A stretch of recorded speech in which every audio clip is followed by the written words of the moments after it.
views expressed on this program are those of the hosts, guests, and callers, and are not necessarily those of this station, its management, or other advertisers. You're listening to Transformation Talk Radio.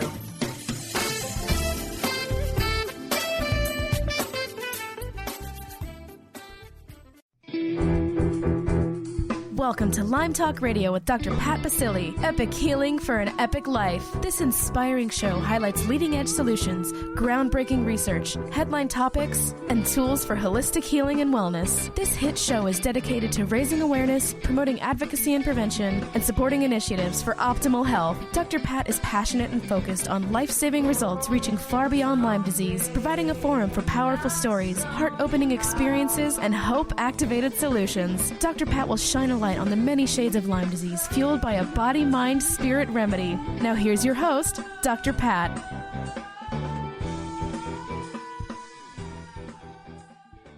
Hey everybody, welcome to Lyme Talk Radio, and welcome to all of you tuning us in and on here on Transformation Talk Radio. For many of you, you have known that we have been doing this show close to 10 years. And you might be thinking, wait a minute, 10 years? Who's been talking about this for 10 years?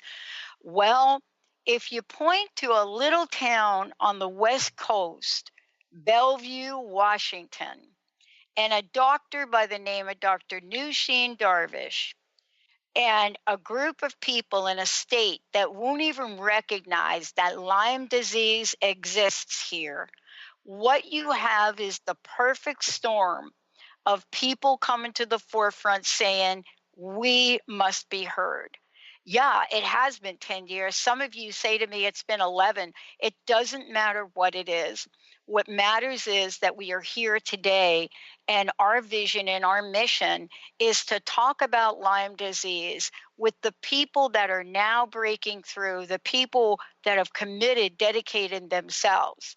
And today, Dr. Elena Frid is joining me here today. All Lyme disease is what? Neuro-Lyme. Right, Dr. Elena, right? What is it? That's right. Well, it's great to have you here. And let's talk a little bit about you for a minute. I'm excited to be talking with you today because for many of us who have been on this journey and still actually alive to talk about it, right? We've tried to demonstrate to the world that there's more here than meets the eye. How about you? You're a board-certified neurologist, neurophysiologist. I can go on about your credentials. But how did you get from point A to point B to come to us as one of the most world-renowned spokespersons on this topic? So that's a great question. And I actually thank my patients for it. And all I really did was listen. So very early on after my training, I started seeing patients with odd neurologic presentations. And so they kind of didn't fit into the psychiatric category, really didn't fit into any specific neurologic disease, many of them. But I noticed that, they were usually young, vibrant, good-looking, successful people who had everything to lose and nothing to gain by being sick. And I listened to them, and I believed them. They brought in articles.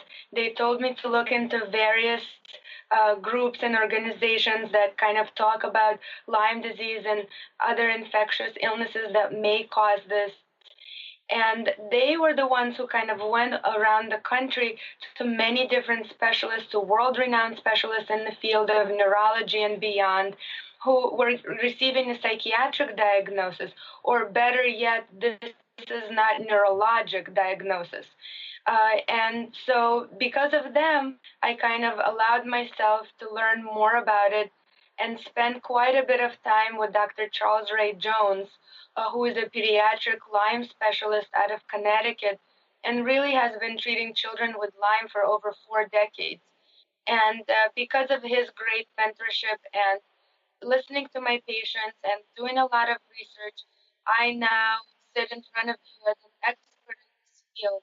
But it started quite simply just by listening. Yeah. Well, listen, here's what I love about what you just said is if you take it from the other side, meaning all the patients, all the people that have been trying to get somebody's attention. What was it about you? Because you know the story of this. I mean, if we go back decades even of the public, and so today trying to have a conversation with the doctor, you happen to be the doctor that listens. What was it that you were hearing where all of your studying, all of your experience, a light bulb went on and you said, wait a minute, this might be fill in the blank. Right. Well, so actually it's interesting because the history of neurology is that you still take a very strong history as a field. So a lot of medicine is moving into kind of testing and doing advanced x-rays and MRIs and echoes and beyond. But really, neurology is still taking a very thorough history and doing a very thorough physical exam. And I was noticing that many of these patients were having abnormal exams and were really having symptoms that couldn't be categorized in any one specific disease, but these symptoms were real.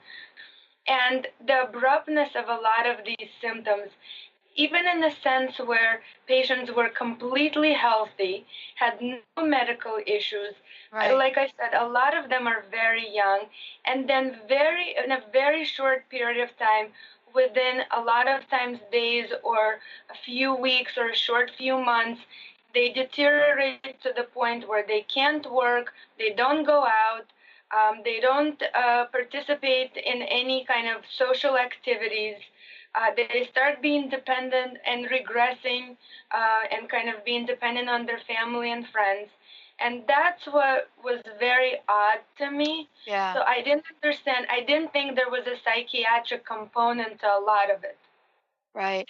Well, you hear this story a lot, don't we? That, clearly on the onset, when, somebody comes forward and presents some of the symptoms we're going to talk about today, over time, after talking with so many doctors and not really getting anybody to listen, you develop psychological problems, right? You develop, you know what I mean? So it's kind of this interesting story about, well, wait a minute, these folks, well, they're having psychological sort of well, wait, if you lived in a world where nobody was listening to you, I think you and I would have some serious problems, right?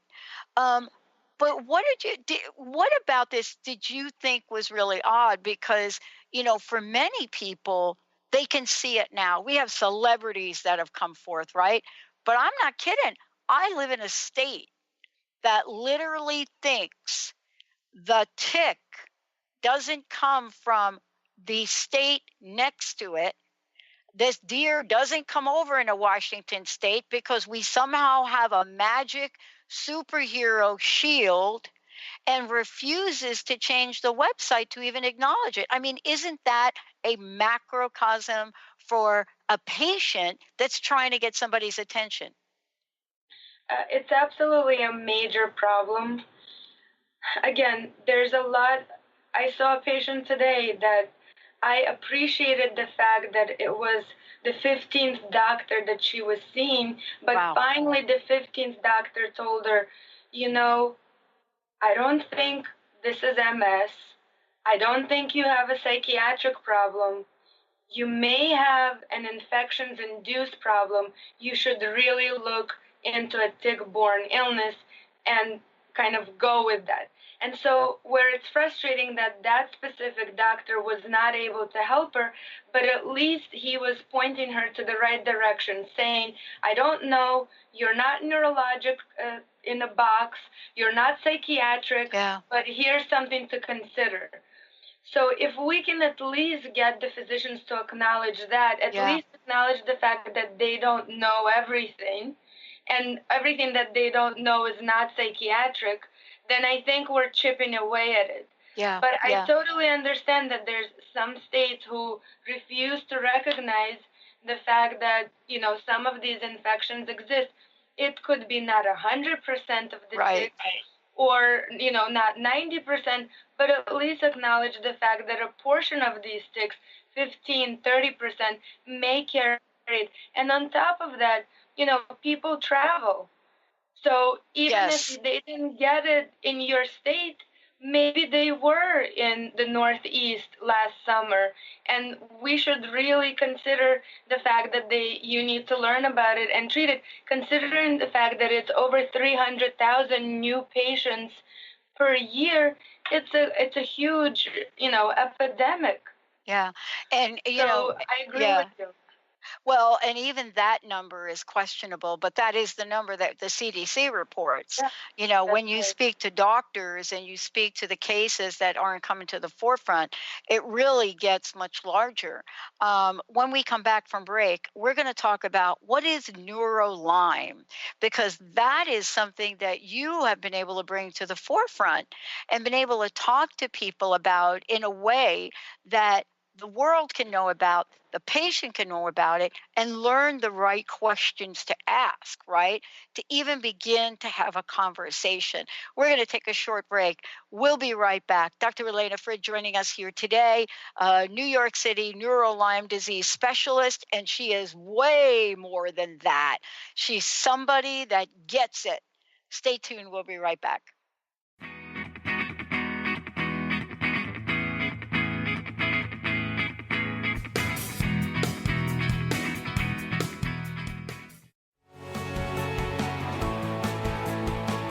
Are you traveling most of your day?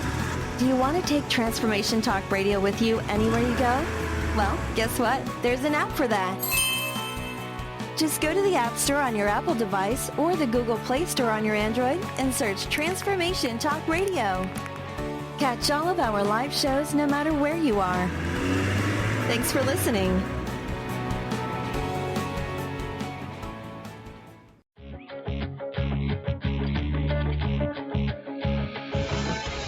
Hi, this is Leslie Fontaine, and my show is Sheer Alchemy on TransformationTalkRadio.com.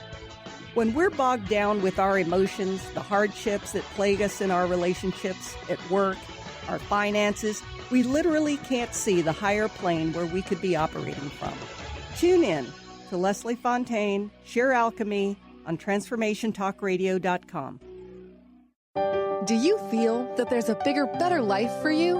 Is there anything holding you back from living the life you were meant to live? If you'd like to find your life's true purpose and calling, join the world's foremost authority on primal spirituality, David Carshare, in Becoming a Sun Radio, emotional and spiritual intelligence for a happy, fulfilling life. Tune in once a month to Becoming a Sun Radio with David Carshare on the Dr. Pat Show and Transformation Talk Radio. For more information, visit davidcarshare.com today.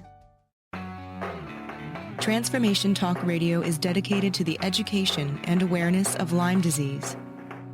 Welcome to Lyme Talk Radio. I'm Dr. Pat Baccili, the host of the Dr. Pat Show, and I am so thrilled that we've created this venue for all of you out there. Dr. Pat Baccili will be bringing the most innovative, groundbreaking information, research, treatment innovations, and stories from those it affects every day. What we have heard is that you want to ensure for us that we keep positive, holistic, uplifting, transformative talk radio on the air. We're excited to bring you the contemporary conversations about Lyme disease. We promise not to let the light fade on Lyme. So fasten your seatbelts. We've got lots more to share with you in the weeks to come. Tune into Lyme Talk Radio with Dr. Pat and help keep our mission strong on TransformationTalkRadio.com. Brand consultant Jen Morgan is here with Radically Distinct Radio to help you take control of your future and maximize your brand's power to produce results. Whether you're an individual trying to reinvent yourself and launch a new venture, or you're an executive trying to reposition your company to modernize your sales and marketing programs, Jen Morgan and the RAD method empower you to play to your strengths and show up in the world as your most powerful brand. To learn more, go to jenmorgan.com, that's Jen with 2 N's, Morgan.com, or call 206-972-5366.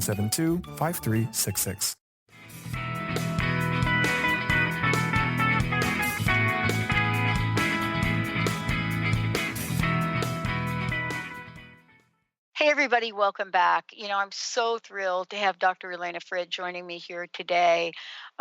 She is a Lyme expert, but we were talking during the break, and I'll make sure that Justin is flashing her website across the screen here. Her contact information, we'll give you a phone number, make sure you know how to contact her. Today, we're talking about Lyme disease, but neuro-Lyme. What is it about the statement, all Lyme disease is neuro-Lyme, that rings a bell? Right now, we are going to dig into what that means and why this message of it being neuro-Lyme has been the missing link for decades. Dr. Frid, thank you for joining me here today. Explain neuro-Lyme to people. You and I were talking about it during a break a little bit, but there's a lot to be said about it, isn't there? Yes, so Neuro-Lyme is really a threefold process. It's the direct infection of the brain by the Lyme bacteria and beyond. We can touch on that in a second. Inflammation of the brain, and really an autoimmune process that occurs where your own body is creating antibodies and attacking itself. So a combination of those three things, especially in patients who have persistent symptoms, is really the hallmark of what neuro-Lyme is. And one needs to really understand all of that in order to start the proper treatment on patients.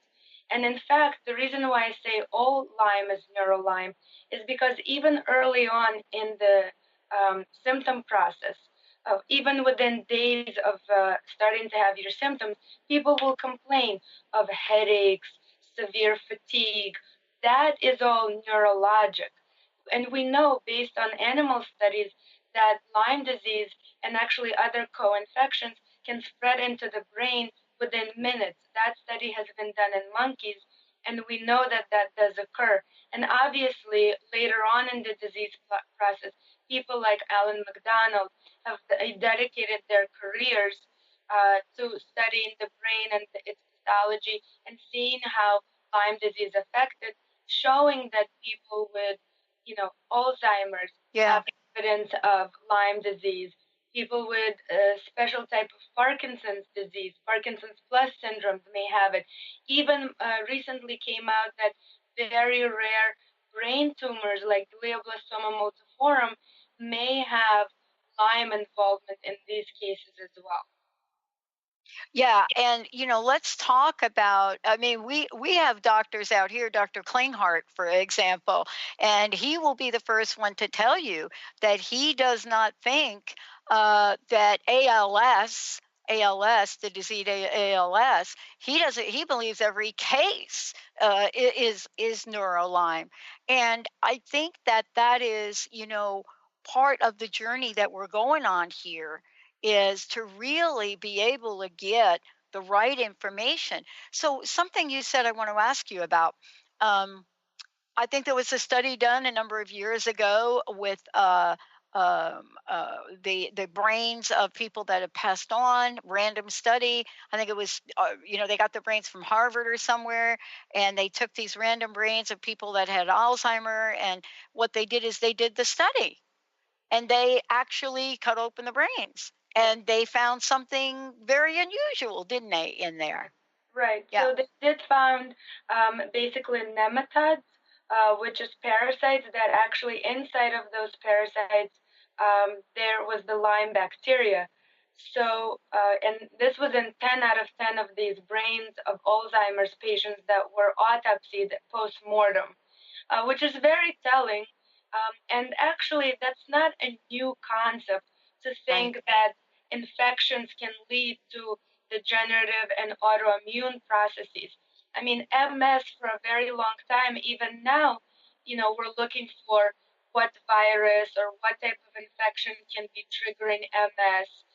Thyroid conditions since the 50s have been talked about. Is it triggered by Epstein-Barr virus or other infections? So it's not an unusual thought. Just for some reason, we're not accepting the fact that it could be Lyme and co-infection. Yeah, and for those of you out there, we're taking your questions here.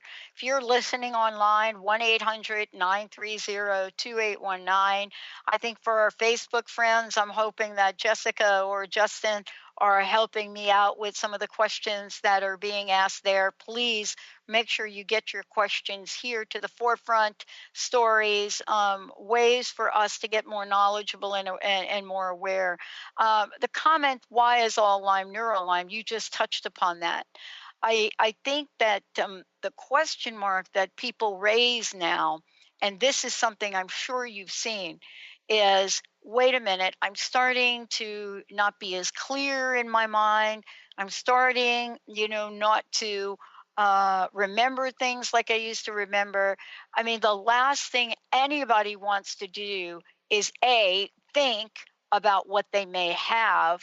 And, and it was interesting. I was talking to someone the other day and we were talking about this. And she says, yeah, you know what's worse than getting diagnosed with Alzheimer's? And I said, no, really, what?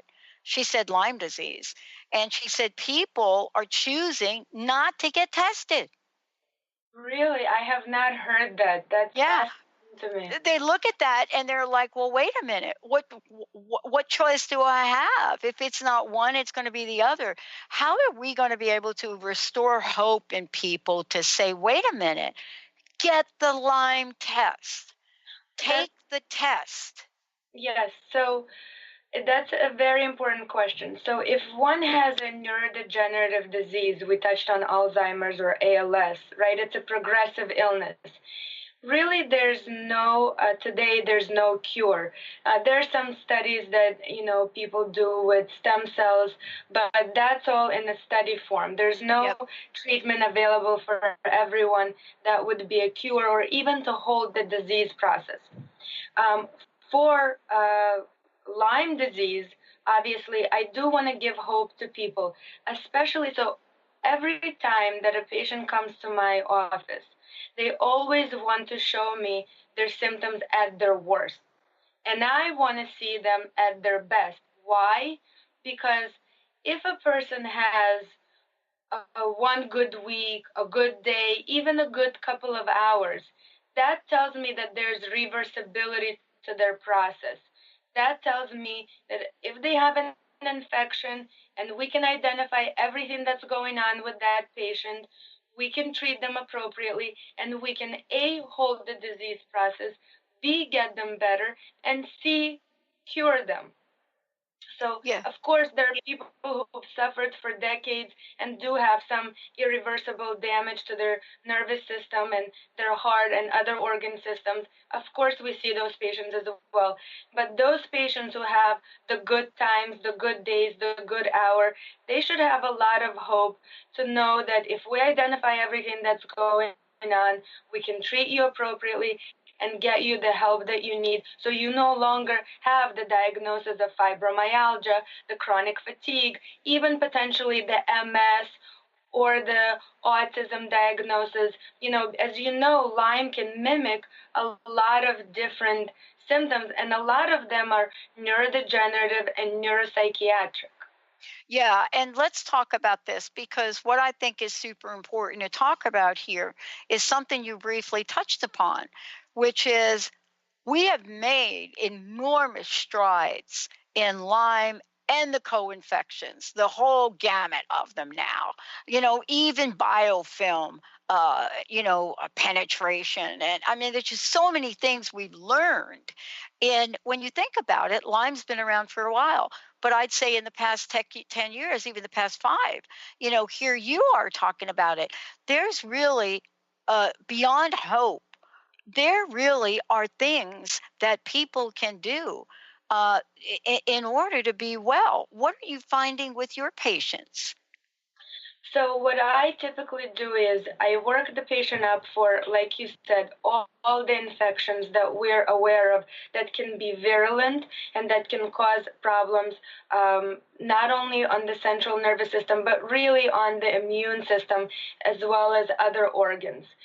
And that's what we usually, as you've mentioned, and I'm not going to name all of them, but Absolutely, the Borrelia bacteria, the Bartonella, the Babesia, Rocky Mountain spotted fever. And some of these things are also not just tick-borne. For example, Mycoplasma pneumoniae, which is a walking pneumonia, strep, Epstein-Barr virus. These are what I call in these specific patients opportunistic infections. Why? Because if they do have Lyme and co-infections, their immune system is immunosuppressed. And we think in medicine, immunosuppressed is your transplant patient, your cancer patient, your HIV and AIDS patient, but your chronically ill patient who has multiple infections is also immunosuppressed in the sense where the immune system is not functioning properly. And so they can come in contact with the same virus that a healthy immune system comes in contact with and doesn't clear it. So we need to identify everything that's going on with the patient. Additionally, we check patients for their immune status in the sense of, are they predisposed to autoimmune phenomenon? So if a person gets exposed to an infection that makes a significant portion of their DNA, because a lot of our DNA is actually made out of viruses and bacteria, then they may be predisposed to developing an autoimmune phenomenon. And additionally, we check for these antineuronal antibodies, which is antibodies against your own nervous system, whether it's your nerves or your brain or the spinal cord, all of that. So once we identify what's going on with the patient, what are their infections, what is their immune status, what is their autoimmune process, then we can start treating them. And treating the infection is always part of the formula to getting better. Why? Because infection in these cases is really the driving force of this autoimmune phenomenon. And a lot of times the autoimmune process can become an entity of its own, but you cannot cure it without identifying the infections and getting rid of them as well. So just to let you know, autoimmune neurology, which is what I practice, is actually coming up and is like this in vogue or a new cutting edge thing, a subspecialty in neurology. But what's new here, what we're talking about, is that a lot of the times when they do diagnose with an autoimmune process, it's talked about as an idiopathic, which means we don't know why, or it's a post-infectious process. What I'm here to say is that it's an infections-induced process. Wow. So you need to identify there's an active infection, you got to treat it, and if you're not getting better, then we have to look at the immune issue and treat that as well. I think what you said is so key right there. We're going to take a short break. When we come back, we're going to pick up on that, because what is the population of people that we find are continually getting sick, but we kind of blow it off? Why? Because we expect kids to get sick. But what about the kids? Why do we look at children or young people as one of the fastest growing segments of this? Dr. Elena is going to tell us all about that. Stay tuned. We'll be right back.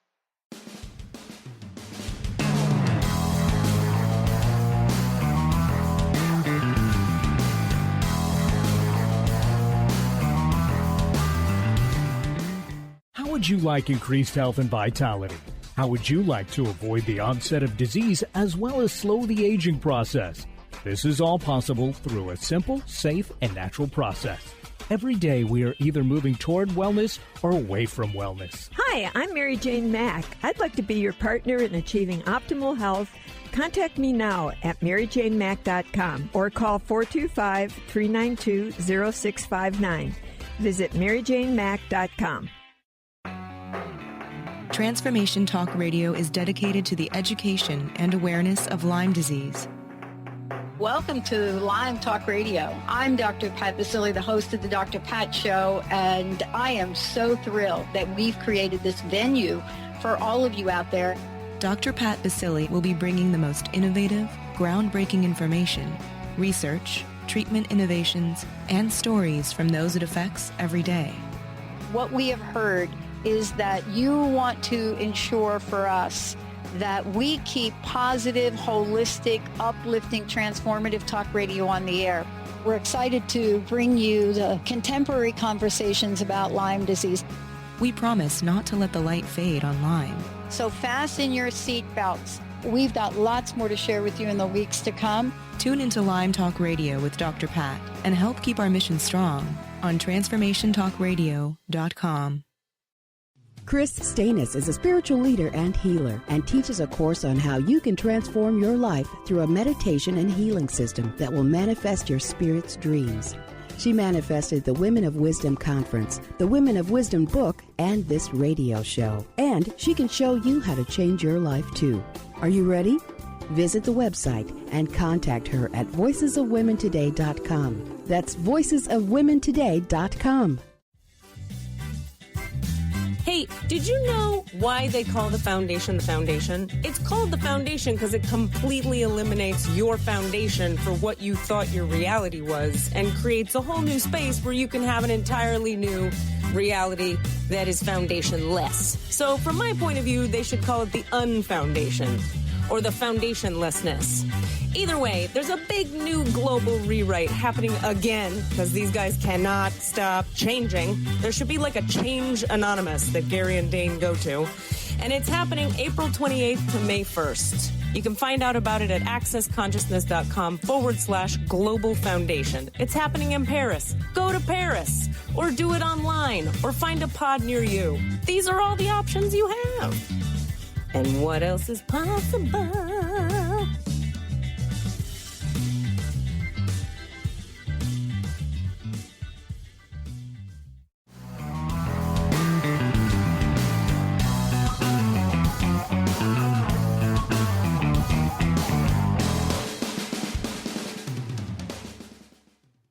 Hey, everybody, welcome back. I'm so thrilled to have Dr. Elena Frid joining me here today. And for those of you that are watching on Facebook, very, very cool. If you're listening to this and you're saying, what Facebook? Yeah, go to the Dr. Pat Show and you'll see it right there. Dr. Frid, please, how can people find out more about you and what's your website? How can they contact you directly? So just to tell you, I'm an autoimmune neurologist specializing in Lyme disease, and I see both children and adults in New York City. And my website is elenafridmd.com, so my name, md.com. And I'm also on Instagram and Facebook at Dr. Elena Frid, at Dr. Elena Frid. So that's how you can contact me and find me, and I'd be happy to kind of chat with you. Yeah, I mean, you just nailed it, because we have to help people stir up the courage maybe to step forward. And as they're stirring up the courage to step forward, to make a decision that, yes, you can go find out where you stand with this, and now you can get help. Before the break, I was touching upon a population of people. At least let's talk about this country. Children, one of the fastest growing segments, and of course we know why. But their symptoms might show up, and becomes very hard for parents to figure out what's going on with them. We want to think it's everything else.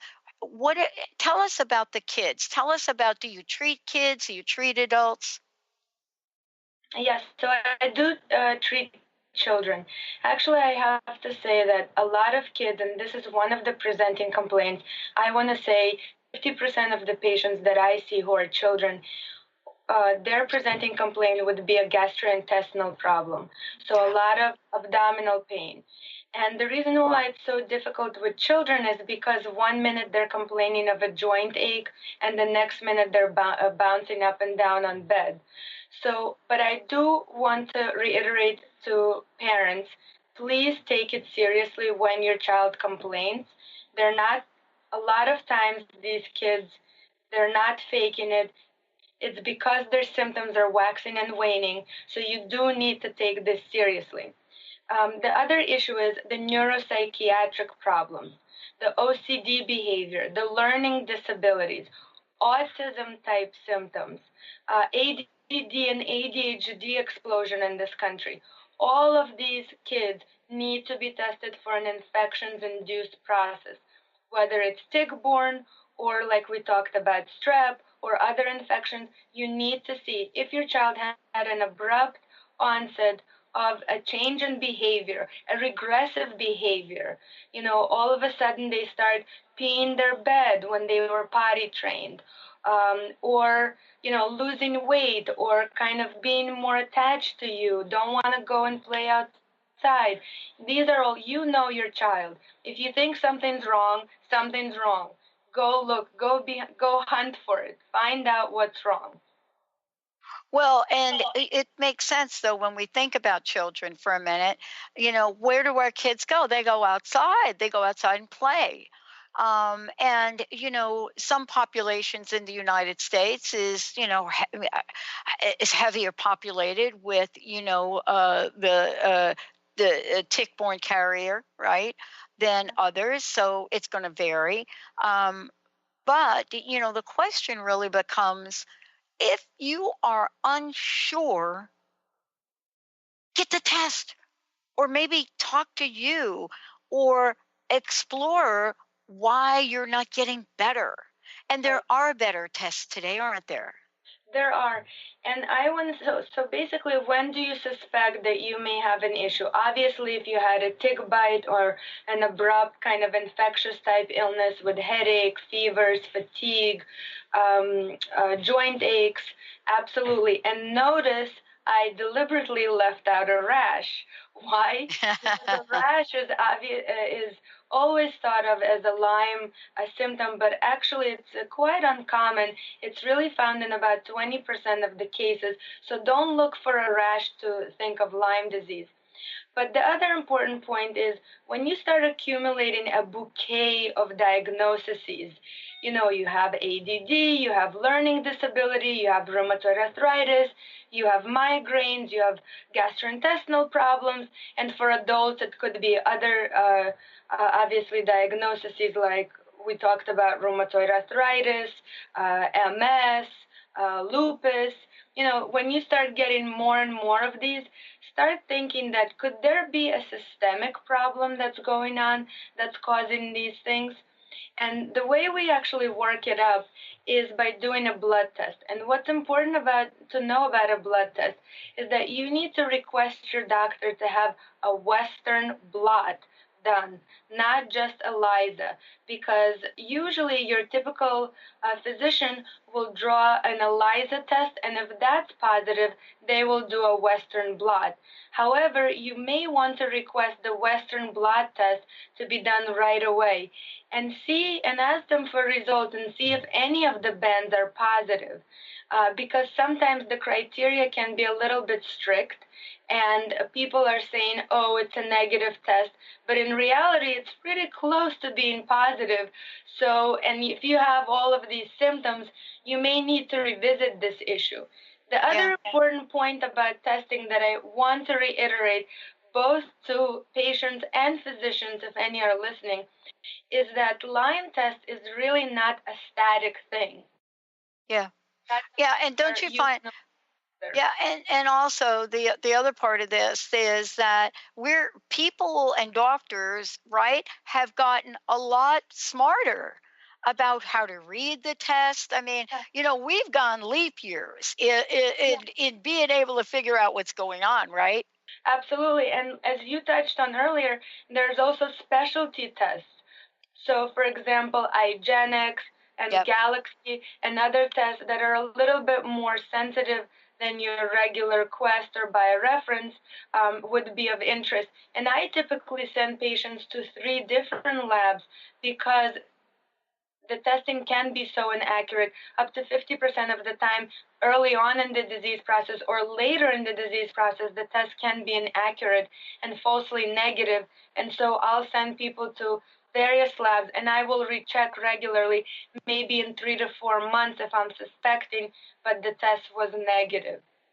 Well, for those of you out there, if you have any questions, 1-800-930-2819. I'd like to go ahead and skip this next break because there's so much to talk about. I want to make sure we have enough time to do that.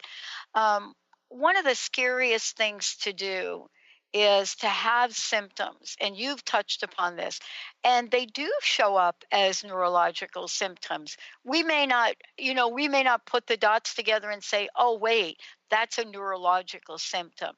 But can you give us an idea of what the range might look like? I mean, some people experience slight memory loss, right? I mean, that's scary.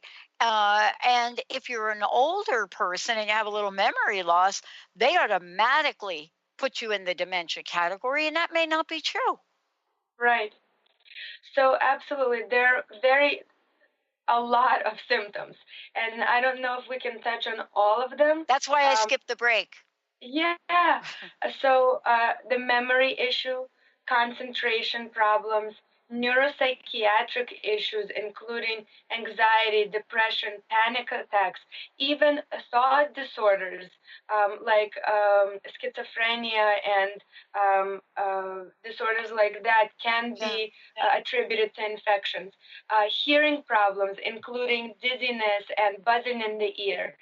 Visual issues are very common both in children and adults, and often will inhibit people from reading properly because people have abnormal eye movements.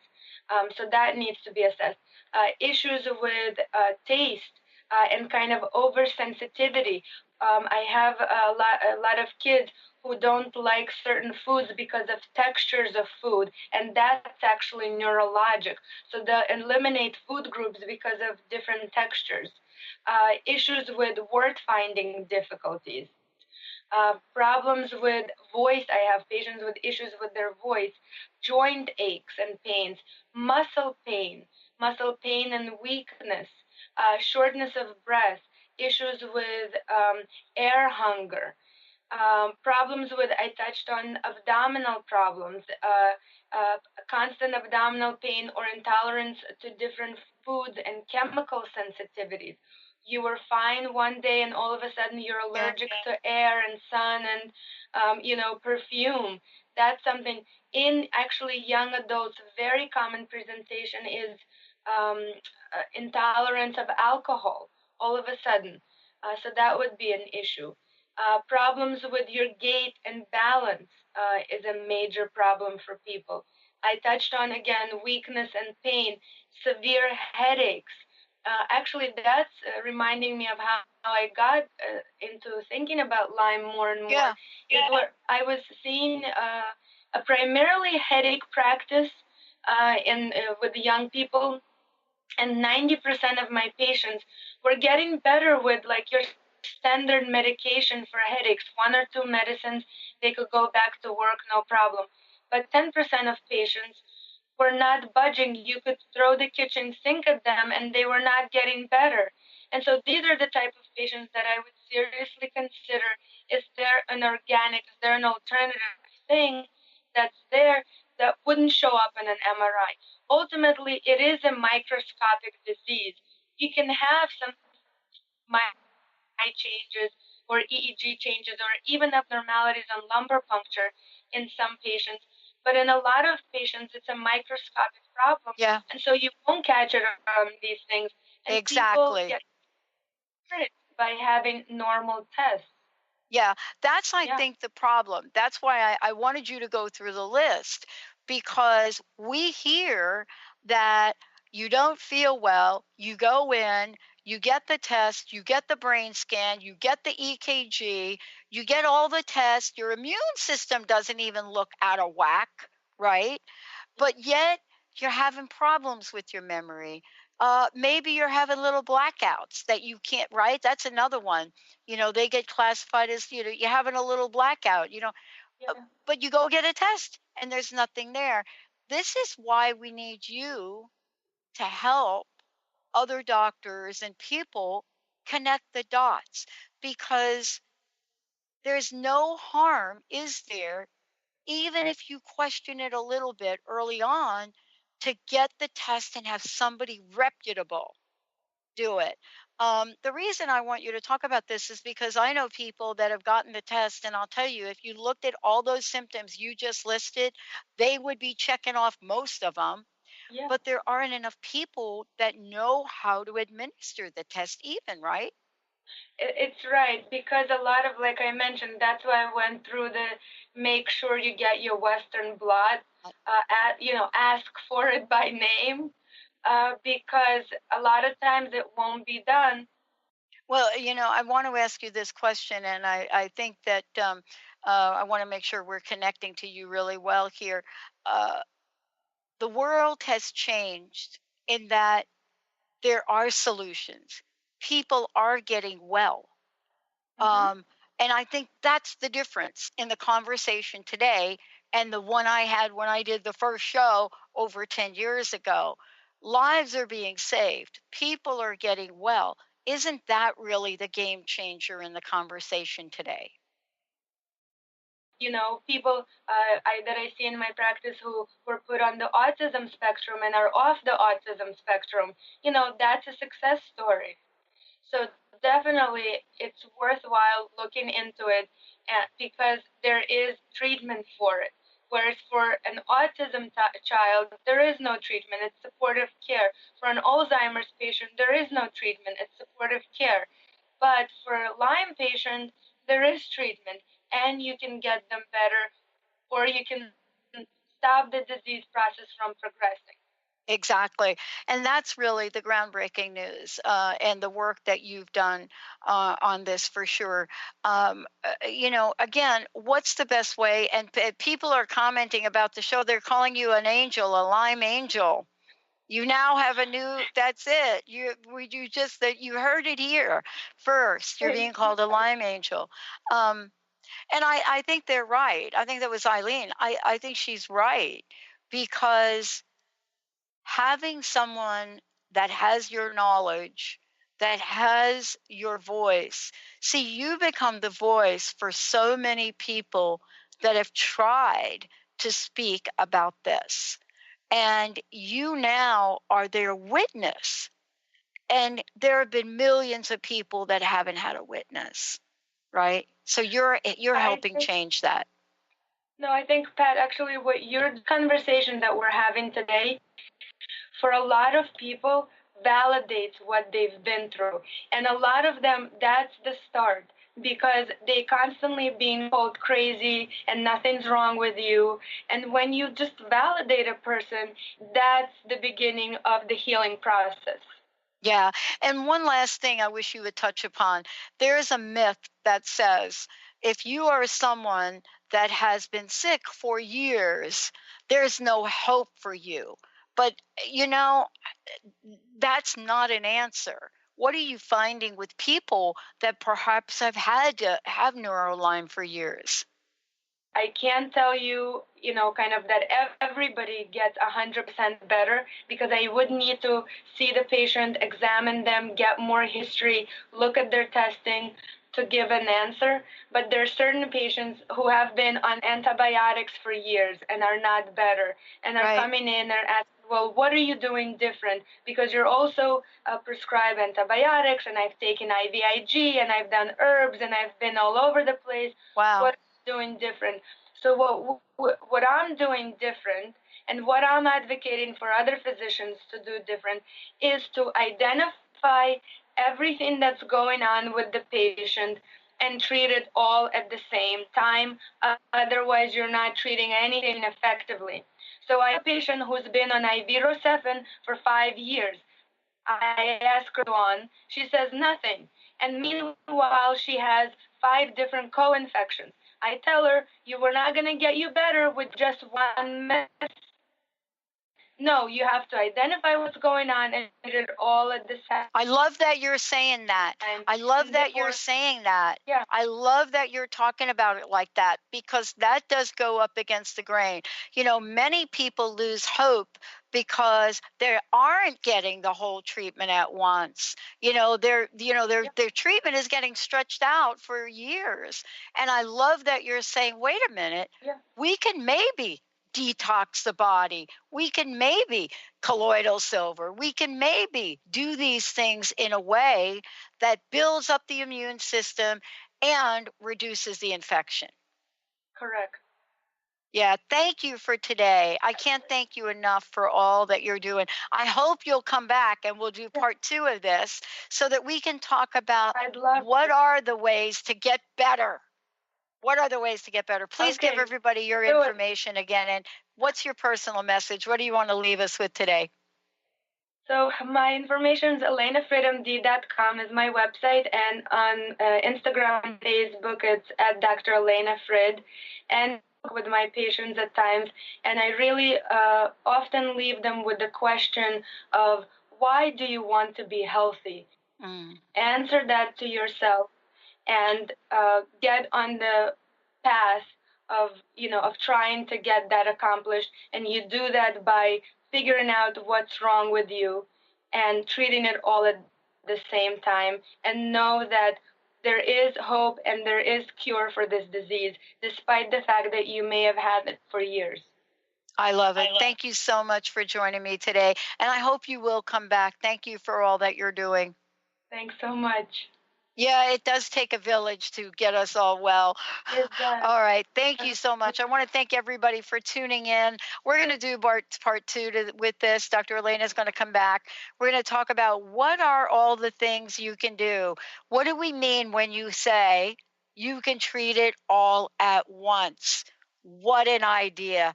Thank you, everyone. Stay tuned. Another hour on Transformation Talk Radio coming up right now. Thanks for listening to Lyme Talk Radio with Dr. Pat Baccili, Epic Healing for an Epic Life. This inspiring show highlights leading-edge solutions, groundbreaking research, headline topics, and tools for holistic healing and wellness. This hit show is dedicated to raising awareness, promoting advocacy and prevention, and supporting initiatives for optimal health. Dr. Pat is passionate and focused on life-saving results reaching far beyond Lyme disease, providing a forum for powerful stories, heart-opening experiences, and hope-activated solutions. Dr. Pat will shine a light on the many shades of Lyme disease fueled by a body-mind-spirit remedy. For more information, visit lyme-talk-radio.com and tune in next time.